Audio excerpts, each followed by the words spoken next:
So guys, ayan, bibili po ako ng pot holder. May naghanap po sa akin ng pot holder. Ayan po. Dito ako nabili ng pot holder. Ayan po. Maganda po kasi ang pot holder dito. Pot holder dito. Cotton siya. At meron din po siya tindang basahan. Ayan po. Basahan niya. Cotton po yan, parang banig. Maganda po yung ano niya, doormat niya.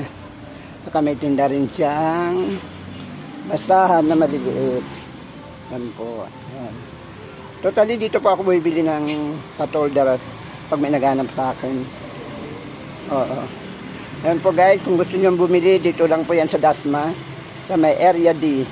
Kung galing kayo ng Dasma Bayan, sakay kayo papunta area C. Baba kayo ng area, sa kanto ng area F. Kalakad kayo. Dito po yan. Makikita nyo po sa may... Meron po siyang water station sa labas. Yan po yan.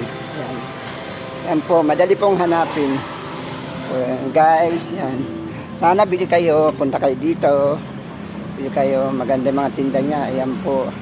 Sa ibang klase. Pot holder, doormat. Basahan, maliliit. Yan.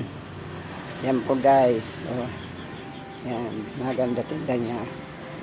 Okay. Yan, ganun. Marami siyang klaseng tinda. Mura kasi dito. Saka po, ganda yung yari, cotton.